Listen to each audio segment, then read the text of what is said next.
Assalamualaikum warahmatullahi wabarakatuh. Bismillah, alhamdulillah, wassalatu wassalamu ala rasulillah wa ala alihi wa sahbihi wa mawala. La hawla wa la quwwata illa billah, amma ba'du. Kajian fikih kali ini akan membahas tentang pertanyaan bagaimanakah seseorang yang dalam kondisi junub setelah melakukan hubungan badan suami istri dikarenakan lupa, rasa malas, atau karena udara dingin, kemudian tidak segera mandi sampai sebelumnya fajar. Pertanyaannya, bagaimanakah puasanya itu? Baiklah, jawabannya adalah seseorang dikatakan junub apabila mengalami dua hal, baik itu berhubungan suami istri meskipun tidak sampai ejakulasi, dan atau mengeluarkan sperma karena mimpi basah, onani, atau melihat gambar yang erotis dan lain-lain. Setiap ibadah memiliki syarat rukun sendiri-sendiri. Syarat rukun suatu ibadah bisa tidak sama dengan ibadah lain, misalnya sholat dan puasa. Dalam sholat, seseorang disyaratkan suci dari hadas kecil dan besar, serta haid dan nifas. Melakukan sholat dalam keadaan junub tidak sah dan hukumnya haram. Dengan demikian, orang yang akan melakukan ibadah sholat apabila berstatus junub harus mandi terlebih dahulu, sebagaimana diwajibkan wudhu bagi penyandang hadas kecil. Dalam ibadah puasa tidak terdapat persyaratan pelakunya harus suci dari hadas besar atau kecil. Menjalankan puasa dalam kondisi junub sehabis berkumpul dengan istri atau mimpi basah pada malam harinya tanpa mandi terlebih dahulu sebelum fajar itu sah-sah saja.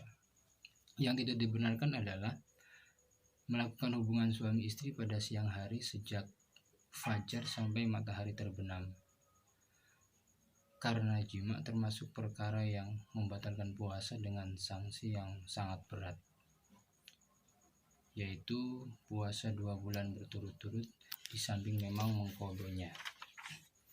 Demikian halnya sah puasa perempuan yang telah berhenti darah haid atau nifasnya pada malam hari tanpa mandi terlebih dahulu sebelum fajar. Meskipun begitu, syariat menganjurkan agar seseorang berpuasa dalam keadaan suci. Oleh karena itu, orang yang berstatus junub disunahkan mandi sebelum terbitnya fajar. Hanya sebatas anjuran dan bukan merupakan sebuah kewajiban, sebagaimana tertuang dalam kitab Fiqhul Islami wal Adillatuhu juz yang ketiga halaman 1686. Keabsahan puasa dalam keadaan junub merupakan hasil pemahaman terhadap firman Allah sebagai berikut: "Uhilla lakum lailata syiyamir rafathu ila nisaikum", yang artinya wallahu alam bimuradih, dihalalkan bagi kalian pada malam hari bulan puasa untuk berkumpul atau jima dengan istri-istrimu.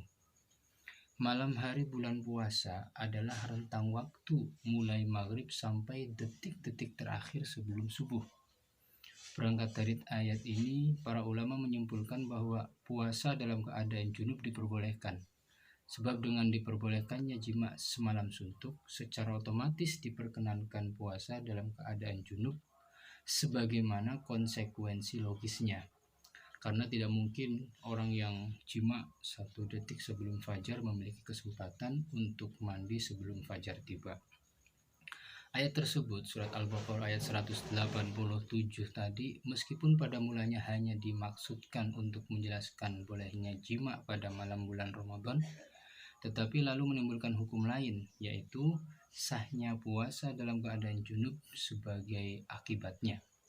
Proses penyimpulan hukum semacam ini dalam usul fikih disebut dengan dilalah isyarah. Hal ini sebagaimana tertuang dalam kitab Ghayatul Usul halaman 37. Persoalan puasa orang junub pada masa Rasulullah juga pernah ditanyakan oleh sahabat dan beliau menjawab sah. Bahkan menurut hadis riwayat Aisyah dan Ummi Salamah disebutkan, anna nabiyya sallallahu alaihi wasallam kana yusbihu junuban min jima'in thumma yaghtasilu wa yasumu. Muttafaq alaih, yang artinya Nabi itu pernah memasuki waktu subuh dalam kondisi junub karena jima, kemudian dia mandi dan tetap berpuasa. Memang ada hadis riwayat Abu Hurairah yang menyatakan bahwa Rasulullah bersabda, yang artinya apabila azan subuh telah dikumandangkan dan kalian dalam keadaan junub, maka jangan berpuasa pada hari itu.